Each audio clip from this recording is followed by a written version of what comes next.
Hello दोस्तों, कैसे हो आप सब।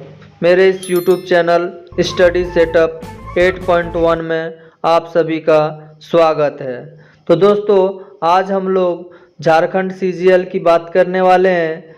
उसमें जो खोटा सब्जेक्ट है उनकी कुछ कहानियों के बारे में बात करने वाले हैं। आज हम बात करने वाले हैं सोंद माटी की, जिसके रचनाकार हैं प्रोफेसर विनोद कुमार, जिनका जन्म 1961 ईस्वी में दारू झुमरा जिला हजारीबाग में हुआ था और इनकी पुस्तक का प्रथम संस्करण 1990 में हुआ था और द्वितीय संस्करण 2017 में हुआ था। तो सोंद माटी में कुल 10 कहानियां हैं, जिसकी पहली कहानी उबार के बारे में हम लोग पढ़ेंगे। तो चलिए दोस्तों, हम लोग शुरू करते हैं। उबार कहानी में जो मुख्य पात्र हैं वो है झबरू, और दूसरा जो मुख्य पात्र है झबरू का बेटा बिहारी। तो चलिए दोस्तों, शुरू करते हैं हम लोग कहानी को। झबरू गांव का एक टुटपुंजिया किसान था। झबरू के परिवार में 5 व्यक्ति थे, दोनों पति पत्नी, एक बेटा बिहारी तथा 2 बेटियां पार्वती और सुमिया। झबरू का बेटा जो था बिहारी, आज मैट्रिक पास किए 2 साल हो चुका था और वह न तो कोई कॉलेज में नामांकन करवा पाया था और ना ही कोई नौकरी ढूंढ पाया था। झबरू को इसी बात की हमेशा चिंता होता था कि वह बिहारी का नामांकन कॉलेज में नहीं करवा पा रहा है। वह सोचने लगा कि अगहन में जो खेती होगा उसे बेचकर नाम लिखा देंगे। एक दिन झबरू बिहारी को बैठा हुआ देख बुलाया और कहने लगे, बेटा, बैठला से काम नहीं चलेगा, यहाँ वहाँ घूमने से कुछ नहीं होगा। कुछ बच्चों को ट्यूशन पढ़ाओ जिससे कि तुम्हारा कुछ खर्च निकल जाए। इस पिताजी की इस बात को सुनकर बिहारी काफ़ी सोचने लगा कि रांची चले जाते हैं, वहाँ कोई काम कर लेंगे या कोई होटल में तो काम मिल ही जाएगा।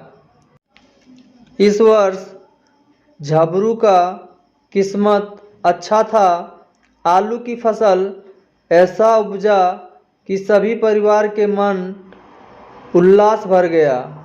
मगर गांव में एक की बढ़ोतरी दूसरे व्यक्ति की ईर्ष्या का कारण बन जाता है।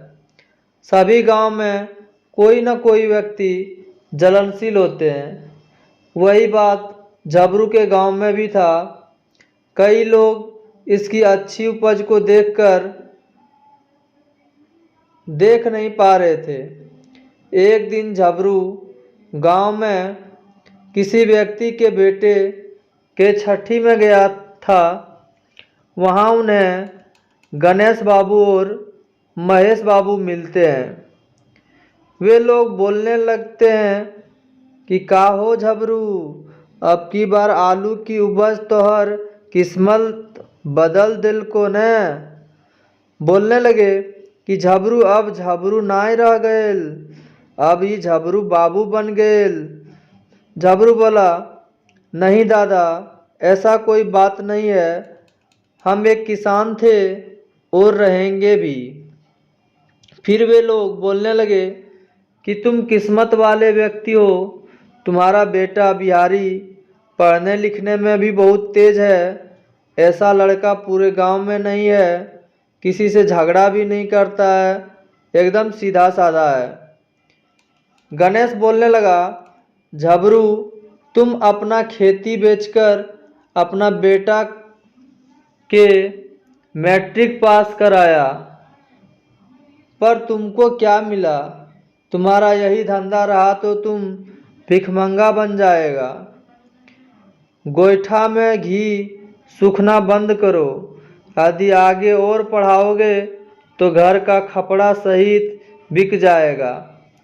आजकल कोई नौकरी की भी तो गारंटी नहीं होती है कि नौकरी होगी भी कि नहीं होगी। फिर आगे बोलने लगा कि आगे पढ़ाने के लिए लाखों लाख की आवश्यकता पड़ेगी और तुम परिवार में अकेला कमाने वाले हो। सो हम लोग का कहना है कि कोई दुकान में लगा दो बिहारी को नौकरी पर, जिससे 2-4 पैसा मदद होगा। पढ़ने से अब कुछ नहीं होगा। झबरू दाढ़ी बनाकर उठकर चला जाता है। वह एक पेड़ के नीचे अपने ही गांव के बुधन नामक व्यक्ति के पास बैठता है और सलाह लेने लगता है कि बिहारी का नामांकन कॉलेज में करवाएं कि नहीं। बुधन बोला कि बिहारी का यदि कॉलेज में नाम लिखा जाता है तो सोने पे सुहागा होगा, क्योंकि बिहारी काफ़ी होनहार बालक है। गणेश बाबू और महेश बाबू गांव के सबसे बड़े व्यक्ति थे। हर तरफ से उनकी कोई कमी नहीं थी। वे शिक्षित भी थे। बीए की पढ़ाई उन्होंने की थी, मगर थे जलनशील। दूसरों के आगे बढ़ते नहीं देख सकते थे। बीरू साहूकार का बेटा था। वह गांव में कर्ज देकर काफ़ी रकम वसूलता था। दूसरे दिन झबरू जानवर खोलकर जा रहा था। उसी समय गणेश बाबू के साथ उनका बातचीत हो जाता है। गणेश बाबू बोले कि संभल जाओ वरना अच्छा नहीं होगा। दूसरे दिन ये खबर बीरू और महेश बाबू को पता चला। उन लोगों जो जगह चाह रहा था वो मिल गया था। वे दोनों खुश हो गए। फिर बीरू और महेश रात में 12 बजे उठकर झबरू के गौशाला जाकर उनका जानवर खोलकर गणेश बाबू के गेहूं खेत में हाँक देता है। सुबह गणेश बाबू को खबर मिलता है। गणेश दांव खोज ही रहा था जो मिल गया। झबरू सुबह उठकर जानवर खोलने गया तो देखा जानवर है ही नहीं। वह काफ़ी दुखी हुआ। तब तक गणेश पहुंचा गणेश बाबू के खेत पर, जहां पहले से ही गणेश बाबू काफ़ी गुस्से में थे, गाली भी दे रहे थे। झबरू ये देखकर हताश हो जाता है। वह कुछ बोल नहीं पा रहा था। आखिर में झबरू रोने लगा। झबरू के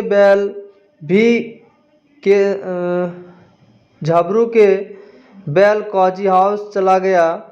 झबरू पर पंचायत में भी केस हो गया। उधर झबरू के घर के हालत दिनों दिन खराब हो रहा था। बिहारी का सपना बन के रह गया। अगले सप्ताह रविवार को फिर पंचायत बैठा। मुख्य पंच के रूप में बीरू और महेश ही थे। दोनों पार्टी के आपन बात रखने का मौका मिला। अंत में गुनाह झबरू पर ही डाला गया। 200 रुपये जुर्माना लगा और ये भी बोला गया कि झबरू अब से मैलान नहीं खोलेगा। झबरू काफ़ी दुखी था।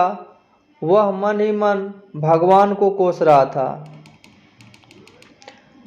झबरू अपना बारी को 500 रुपये में बेच देता है और जुर्माना 200 रुपया भर देता है और बाकी बचे 300 से बिहारी का कॉलेज में नाम लिखा देता है। आईए की परीक्षा में बिहारी प्रथम स्थान प्राप्त करता है। सच कहा गया है, विपत्ति जब आता है तो हमेशा आता है। यही बात झबरू के साथ भी हुआ। अचानक झबरू बीमार पड़ता है और उसकी मौत हो जाती है।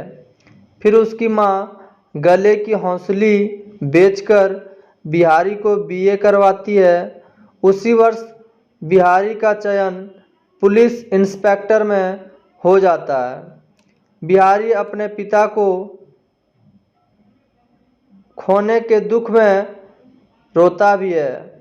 झबरू का सपना पूरा हो गया था और जो इसका दुश्मन था आज सहिया बन जाता है।